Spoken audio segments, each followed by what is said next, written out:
After being child-free with my husband for 30 years, he brought home a pregnant woman.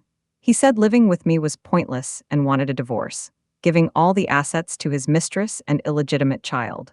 The lawyer informed me that my husband had already made all the necessary arrangements.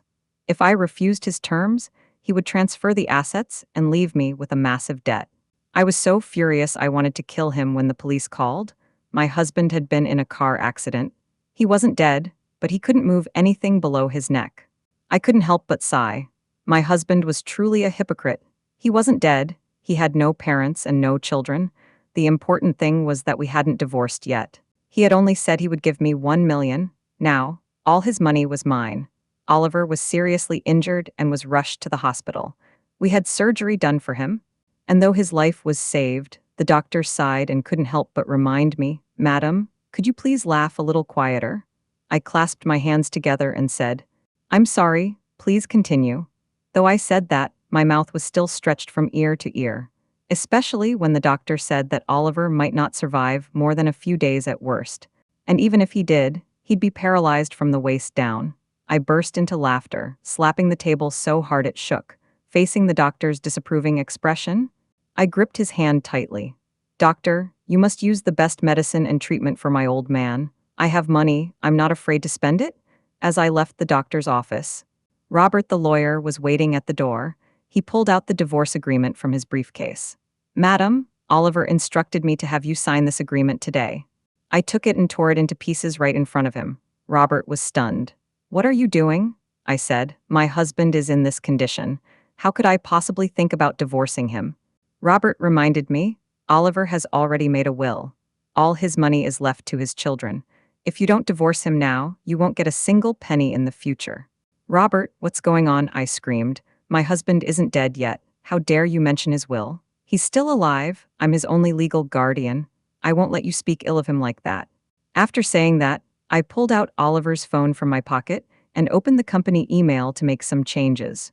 Robert, the company's legal counsel, received the email about the change in company chairman within seconds. He gasped in shock.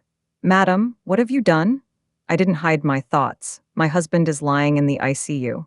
He's unable to handle company affairs right now. As his only wife and the company's former CFO, taking over the company at this time, is there a problem with that? Robert's face grew even paler. "Should we notify Emily?" I was confused. "Robert, does Emily pay your salary?" "I understand, Mrs. Oliver." Robert snapped back to reality. "What can I do for you now?" "There's so much to do. First, go to the company and tell everyone the good news about the new boss. Second, transfer the money Oliver wanted to move to my name. Finally, print out the chat records between Oliver and Emily and list all the things he bought for her." Looking at the numbers, I almost bit my tongue. Oliver and I got married at 20, with nothing but a broken tricycle. My parents, fearing I'd have a hard life, passed down the family's secret pickle recipe to me. Oliver and I started by selling pickles door to door, then upgraded from a tricycle to a van, opened a store, a factory, and eventually a company. During our most passionate years, Oliver held me and said, "Sophia, I don't want children. I don't want you to go through the hardships of childbirth. We're so wealthy now, we won't suffer in our old age. Let's just be child-free." I agreed. When Oliver was the store manager, I was the salesperson. When he became the chairman, I was the financial director. Everyone said that not having children was a blessing. Our relationship remained pure. Until a year ago, he regretted it. He said he wanted a child. So I left the company and started going to the hospital every day. At my age, having a child is difficult. I've had countless injections and bowls of traditional Chinese medicine. Finally, I got a positive pregnancy test. A month ago, Oliver brought Emily, who was already showing, home. He said I was too old and useless, and even if we had a child, it wouldn't be healthy. He's different. He's only 50, the prime of his life for a man.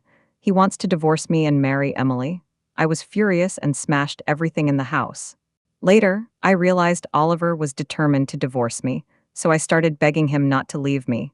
Maybe my attitude was too humble, but he actually started to soften. Oliver told me he doesn't love Emily. He just wants a child and wants to divorce me temporarily. There were so many holes in his story, and I knew he was probably just trying to keep me around. But at the time, I was so emotional that I agreed to it. Oliver quickly prepared the divorce agreement, giving me only $1 million. Just as I was about to sign, Emily sent me a message. That's when I found out Oliver had made a will, deciding to leave all his money to his unborn child after he dies. I was furious. I cried. I caused a scene. Oliver sent Robert, his lawyer, to talk to me, stating that if I didn't agree, he would transfer all the assets and leave me with a mountain of debt. I never imagined that someone I had been so sincere with could be so ruthless. In my moment of despair, I received a call from the police station. Oliver had been in a car accident and was in a coma. When Oliver and I were together, we were poor. Later, our circumstances improved and we grew older, but he never gave me any gifts. He always said he was an honest man who didn't know what romance was. Now it seems he wasn't ignorant, he just thought I wasn't worthy. I scoffed, packed my things, and went straight to the villa Oliver had bought for Emily. I didn't want strangers living in my house. I had no choice before, but today Emily had to move out. Out of consideration for her being pregnant, I even arranged for a moving company. But when I arrived at the door, Emily refused to open it and even called the police. The police and property management arrived at the scene. The police officer saw me and asked, "Hello, ma'am, we received a report of a disturbance. What's going on here?" Before I could respond, the villa's front door opened. Emily, with her pregnant belly, came out and pointed at me, saying, "It's her, officer. She's trespassing. Arrest her." I took off my sunglasses, smiled, and said, "I'm at my own home." "What's that called?" Emily shouted at me. "Spit, you have no shame. This is my house." The property manager nodded in agreement. "Yes, Miss Emily has been living here for a year. Many residents know her." The property manager then turned his gaze to me. "Ma'am, did you get the wrong place? This is a high-end villa area. It's not somewhere someone like you can afford." Looking at his arrogant demeanor, I sneered. I don't usually care about my appearance, especially after Oliver decided to divorce me and cut off my expenses. So my clothes are quite plain, but I never expected there to be such a snobbish person. The police officer heard the witness's statement and furrowed his brows. "Ma'am, you say this is your home. Do you have any proof?" "Of course I do." I took out the property deed, marriage certificate, and ID card from my bag and placed them in front of the group. "Officer, take a good look. This house belongs to my husband. He's unable to come here right now, so he asked me to handle the people inside." When the property deed was shown, the property manager's face turned pale. Emily had always flaunted her wealth in the neighborhood, and with Oliver spoiling her so much, everyone had genuinely believed she was the legitimate wife. I looked at Emily and said, "Emily, my husband felt sorry for you, a young girl with nowhere to live, so he let you stay here temporarily. Now he's planning to sell this house. Please move out today." Emily flew into a rage, pointing at me and shouting, "Sophia, you're lying. Oliver would never kick me out. I'll call him right now and have him come here to deal with you." After saying that, she took out her phone and dialed Oliver's number. After several failed attempts, she clearly started to panic. I kindly reminded her, "Don't call anymore. Oliver won't answer." Emily's face turned pale. She jumped up and screamed at me, "Sophia, what underhanded tricks did you use? Where is Oliver? Why isn't he answering my calls? Stop jumping around. You'll make the baby come out." I crossed my arms. "Oliver was in a car accident yesterday afternoon. He'll never wake up again." "Impossible? You must have cursed him." Emily broke down and picked up her phone again to dial the number, until I pulled out Oliver's phone, which displayed her number. Emily was struck speechless. "This can't be true?" "What's true or not, if you don't believe me, go to the traffic police station and see for yourself." His car was crushed flat. I waved my hand and told the moving crew behind me to start moving. After a few seconds, Emily snapped out of it, blocked the door, and shouted, "Don't move." Emily said, "Sophia, you have no right to move these things. Oliver left a will. All his money is for his son. I'm not living in your house." "It's his son's." I blinked and said, "What son?" "Emily, don't slander my husband. My husband is childless. Where would he have a son?" Emily puffed out her pregnant belly and said, "The child in my belly is his son. If you say so, then any pregnant woman can come ask me for a house, and I'll give it to her." Emily gritted her teeth and said, "I'll go get the evidence right now. You just wait." She stormed off angrily. The moving company workers, who had been watching the commotion, asked me, "Are you still moving?" I thought for a moment and suddenly said in a low voice, "No, I'm not moving." I turned around and asked the police officer for the phone number of a locksmith. I almost forgot. All the items inside were bought by Oliver for Emily. They're our joint property. So they're all mine. There's no need to move them. The locksmith arrived quickly. After changing the locks, I contacted my assistant to help me list the items in the house for sale online. After all, every single item was earned with my hard-earned money. It would be a shame to throw them away.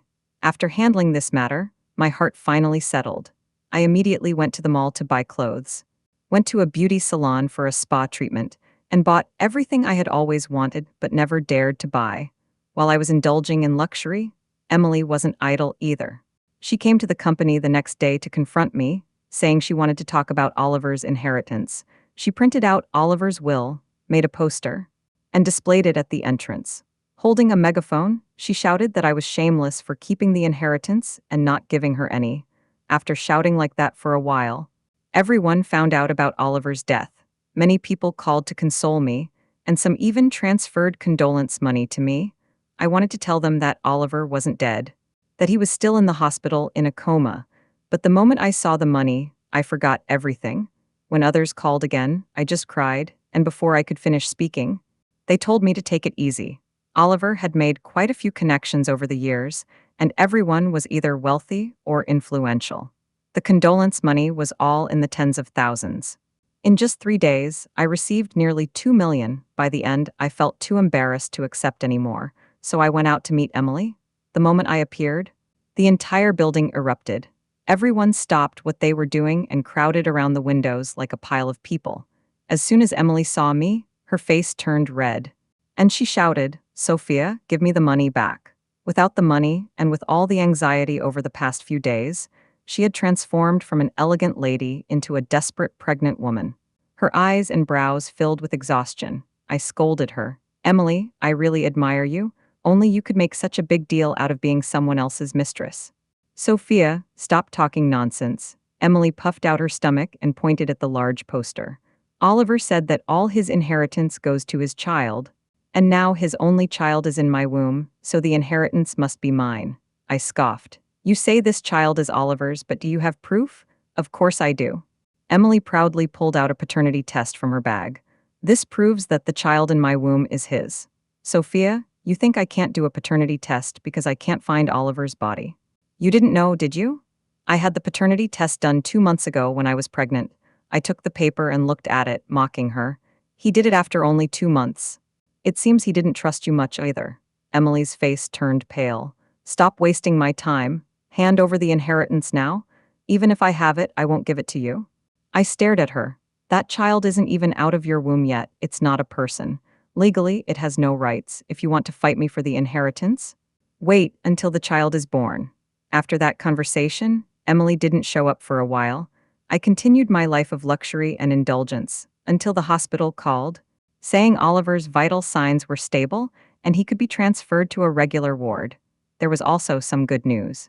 He showed signs of waking up. This good news wasn't so good for me. I didn't want Oliver to die, but I also didn't want him to wake up. I hadn't had enough of this comfortable life yet. If he woke up, there would inevitably be disputes. After much deliberation, I called Robert, the lawyer, in the middle of the night. "Robert, when you threatened me to sign the divorce agreement, you said Oliver was planning to transfer the assets. How does he plan to do that?" I thought Emily would take care of herself and wait until the baby was born before coming after me, but half a month later, I received a lawyer's letter. Emily was suing me for embezzlement. Upon inquiry, I found out that Emily had gone to a hospital for a cesarean section. The baby wasn't even 7 months old, and all the indicators were normal. No hospital was willing to perform the surgery. Emily took a lot of labor-inducing drugs and forced herself into the hospital. The baby was sent to the neonatal intensive care unit, and Emily didn't even wait to recover from childbirth before suing me for the inheritance. I was almost impressed. She's ruthless. She's truly ruthless. Fearing I would transfer the assets during the months she was pregnant, she gave birth prematurely. She didn't even consider what the child would endure. In court, Emily was heavily covered but looked radiant. She presented Oliver's will, the paternity test results between Oliver and the child, and videos of Oliver accompanying her to prenatal checkups as evidence. She hired a professional lawyer who spoke eloquently, essentially demanding that I return all the inheritance. The judge listened, then turned to me and asked, "Miss Sophia, do you have any objections to this evidence?" I shook my head. "No, As soon as she finished, Emily burst into laughter. There's no better outcome? Sophia, return the inheritance that belongs to my son. You've been squatting on it for too long. She looked thrilled, I had to tell her. But my husband isn't dead yet. The room erupted in chaos. I raised my chin, and Robert, the lawyer, pulled out Oliver's medical records. Mr. Oliver was in a car accident and suffered severe injuries. But he is now out of danger. I still remember when I went to see the doctor yesterday, he told me that Oliver's condition had stabilized, but he was still in a coma and might become a vegetable. A vegetable is great. He doesn't cry or make a fuss, just sleeps. He won't die anytime soon. Oliver still loves me? Emily froze in place. The judge asked her lawyer. The man isn't even dead, and you're already fighting over his inheritance. What do you think this court is? The case was dismissed when good things happen. People feel happy. After leaving the court, I planned to go out for a French meal to celebrate. Just as I reached the car, I heard someone shouting, Sophia? You shameless woman, how dare you deceive me? Oliver isn't dead, why didn't you tell me? Emily came at me, clawing and scratching, ready to hit me, fortunately. Robert, the lawyer, acted quickly and stopped her. Miss Emily, calm down. Emily cursed at him too. You're the same. When Oliver was still alive, you treated me like your own grandson. But now you're just this old woman's dog. What's wrong with you? You're after her, aren't you? Robert, the lawyer, was a man of high caliber. He remained unfazed by such words. I couldn't take it anymore and slapped her across the face. Emily screamed, Sophia, how dare you hit me? I shouted, you deserved it. You stole my husband, destroyed my family, and now you have the nerve to fight me over the inheritance? I've never seen such a despicable woman in my life. I'm more than 20 years older than Emily. And I've heard more vulgarities than she's seen in a sewer. I took advantage of the opportunity to unleash a barrage of insults, leaving her speechless. When I finally stopped, I got into the car. She stood there for a few seconds, then blocked my car, her emotions erupting. Sophia, how dare you insult me?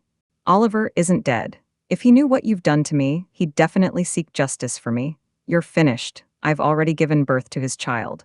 Oliver promised me that as long as the child was born, he would marry me. Once he recovers, your good life is over? I rolled down the window, unable to bring myself to tell her that Oliver wasn't dead, but he wouldn't divorce me for her. Didn't you see his medical records? He's in a vegetative state now. Emily looked shocked again. I even felt a little sorry for her. Before she was with Oliver? She was a receptionist at a company, earning less than $5,000 a month. She loved to eat, play, and dress up. Forget about saving money, she had to borrow some every month just to get by. Now that I've canceled all the cards I gave her for Oliver, she doesn't have a penny to her name. The child is in an incubator, and the daily expenses alone are over $10,000. A regular person like her can't afford to keep this up, I sneered. Emily, raising a child is tough, but there's nothing we can do, given Oliver's condition. There won't be a second child in this lifetime, so please take good care of him until the day he dies. Your son will inherit his fortune, but whether the money will be spent by then is another matter. After all, I'm getting old and have no children of my own. Keeping so much money around makes me uneasy. Of course, I'll enjoy it while I can before I die. Besides, I love Oliver so much. I've invested all my resources in his medical care. I've heard there are machines that can sustain vital signs. I won't let Oliver die easily. I know this, and Emily knows it too. After saying that, I told the driver to start the car. Attorney Robert asked if I wanted to instruct the hospital not to allow Emily to visit Oliver. No need, I was confident. What could she do if she went to see him? Could she wake Oliver up with love? Little did I know, my words would prove prophetic. Less than 3 days later, Oliver really did wake up. As soon as I arrived at the hospital corridor, I heard Emily's sobs. Oliver, you don't know how that old woman Sophia treated me. She kicked me out of our home and forced me to give birth to the child. Our poor son is still in the incubator. Oliver, you must avenge me. I've suffered so much these past few days. When I reached the ward door, Oliver's sickening voice came from inside. Darling, don't cry. Your husband is so heartbroken. Now that your husband is awake, everything is over. Oliver on the hospital bed looked so distressed, his expression twisted with pain, as if he desperately wanted to comfort her. Unfortunately, he was paralyzed, unable to move anything except his mouth. The scene was quite amusing, and I couldn't help but laugh out loud. Seeing me, Oliver flew into a rage. Sophia, You have the nerve to show your face? What did you do to Emily while I was unconscious? I never thought you were such a vicious woman. Apologize to her immediately. Or else, before Oliver could finish speaking, I slapped him across the face. Emily was stunned for a moment, then screamed and lunged toward me. Sophia? How dare you hit my husband? Just as she was about to touch me, several burly men appeared behind me and subdued her. Oliver looked at me in disbelief. Sophia, you've lost your mind. Why did you hit me? I stared straight at him. You cheated on me. What's wrong with hitting you? Oliver shouted. I'm not the first person to cheat. What kind of skill is it to hit me now? You're just bullying me because I'm disabled. You're right. I curled my lips into a smile, raised my hand, and slapped him a few more times. I'm bullying you because you're disabled. If you've got the guts, hit me back. Oliver had no guts. He could only scream and curse my ancestors. But the louder he screamed, the harder I hit him. After a while, my arms grew tired and sore. A nurse rushed over and whispered for me to keep it down. The patients in the next room had complained. I stopped and said, Oliver, we can talk now.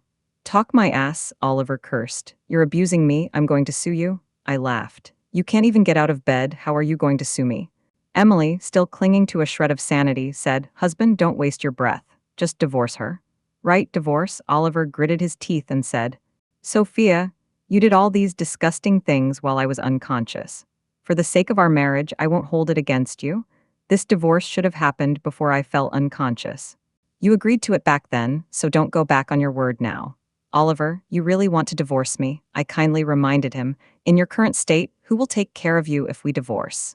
Emily will take care of me, Oliver said naively. She'll take care of you, I laughed. She'd rather see you dead. Do you know how your son was conceived? She heard you were dead. So she took medication before 7 months to terminate the pregnancy and demand the inheritance from me. In your current state, how could she possibly take care of you? Once I divorce you, she'll immediately find a way to kill you and seize your assets. Hearing my words, Oliver's face turned pale. He turned to look at Emily. You said it was Sophia who scared you into giving birth prematurely, didn't you? Emily's voice trembled. Oliver, don't listen to her. She's just trying to drive a wedge between us. Is that true? Go ask the doctor yourself. I shrugged, my tone softening slightly. Oliver, your child was born before 7 months. His lungs aren't fully developed. His health will be poor in the future. What good is such a child to you? Emily was on the verge of tears. Oliver, don't believe her. I continued, Oliver, you just want a child. I'll agree to it. Once your health is restored, I'll find you another one. Then we can have a healthy child. I was almost certain Oliver would agree to my suggestion, but I never expected that Oliver truly loved Emily. After a moment of silence, he turned to me and said, No, I want Emily. I'll take our child even if it's deformed. I'll divorce you? His words sounded childish, but I could see the sincerity in his heart. Back then, he stood before my parents, holding my hand and said, I will marry her. I want her? It was that very sincerity that moved my parents. I had once thought that if Oliver woke up, I would use the same methods he had used against me. I would strip him of all his assets, divorce him, and leave him to weep with Emily over their son. But seeing him like this now, I feel powerless for a moment. I don't want to get entangled with him anymore. I'm so old, why should I bother with such things?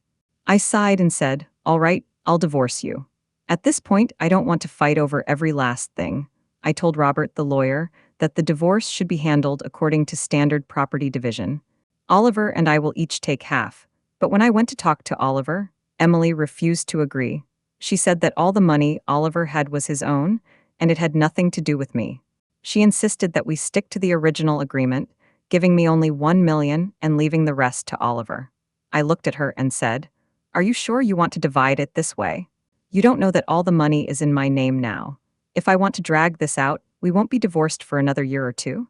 Emily's face turned pale, and she turned to Oliver, pouting, Honey, say something. Perhaps because he had gone through a life-or-death situation, Oliver seemed indifferent to life or death. He waved his hand and told Robert, the lawyer, Let's just divide it this way. Soon, I obtained the divorce certificate. At this age, with so much money and no old man to take care of, I didn't feel like starting a business anymore. I sold my shares and chartered a private jet to go traveling. After traveling around a few countries, I felt like I was 10 years younger. Just as I was having the time of my life, I received a call from the police. They asked if I was Oliver's family. The tone made me think Oliver had been in another car accident. I told them I wasn't and sent them Emily's contact information. Shortly after hanging up, another call came in. This time, Oliver's voice came through. "Wife, save me?" Oliver was crying on the phone, saying Emily wasn't human. That's when I found out Oliver had been given a terminal diagnosis by the hospital. They said even if he woke up, his spinal cord was damaged beyond repair, and he'd never walk again. In theory, I left him enough money. If he'd been more careful, he could have hired a lawyer when he married Emily and gotten a contract to protect himself. But he was so infatuated that he didn't care and married her anyway. Emily used his condition as an excuse to take all the money and shares. Then she disappeared. She left without a word, didn't leave me a single penny, and even gave me the child. Oliver was frantic on the phone. The child was born prematurely, and Emily never told me he had any issues. Being born prematurely, and Emily taking so many medications put him at risk for cerebral palsy. When he was born, he was so small that there were no obvious abnormalities. Now that he's older, he doesn't cry until he's 6 months old, can't roll over by his first birthday, and has a blank expression. He just doesn't seem right. The hospital diagnosed him with cerebral palsy. Oliver is penniless now, an elderly paraplegic having to care for a child with cerebral palsy. It's like the sky has fallen. Wife, please help me. I was wrong. I shouldn't have been so blinded by desire. Come back. Let's go back to how we were before. Listening to Oliver's heartbreaking pleas, I felt no pity. Oliver, we're divorced. Your wife isn't me, it's Emily. And now I want a healthy man, not an old, disabled, ugly man like you. After yelling at him, I hung up the phone. Oliver called several more times, but I didn't answer. After a few more months, I returned to the country. Coincidentally, a friend wanted to file a lawsuit, so I recommended Robert, the lawyer. When we met, Robert didn't recognize me. After just over a year apart, I looked like a different person, radiant and looking 10 years younger. I smiled and told him he had also become more handsome. Robert sighed and told me Oliver's company had gone bankrupt. Then he told me about Oliver's situation. After failing to contact me, Oliver remembered his old friends and started calling them one by one. Those friends were all stunned and said, "Don't lie to me. Old Oliver has been dead for years." Everyone thought he was a scammer and no one was willing to lend him money. I knew that even if they didn't think he was a scammer, they wouldn't lend him money either. After all, business people are all about profit. Only I would be foolish enough to take care of Oliver. Oliver, who couldn't even take care of himself, had no choice but to hire someone to sue Emily for money. Emily stated that her relationship with Oliver hadn't broken down, and she wouldn't divorce him. She wouldn't divorce him and wouldn't hire anyone to take care of Oliver and that child with cerebral palsy. Oliver and the child couldn't be taken in by a welfare institution because they had money in their names. They were left to starve to death at home, a tragic end that left everyone in tears. After Oliver's death, the company became entirely Emily's. Emily is a fool who knows nothing but how to throw tantrums. Soon the company went bankrupt due to mismanagement, and Emily was swindled out of a lot of money. Now she's back to her old tricks, looking for a wealthy man to take over. I don't care much about the fates of these people, but I recognized the man Emily's new suitor is.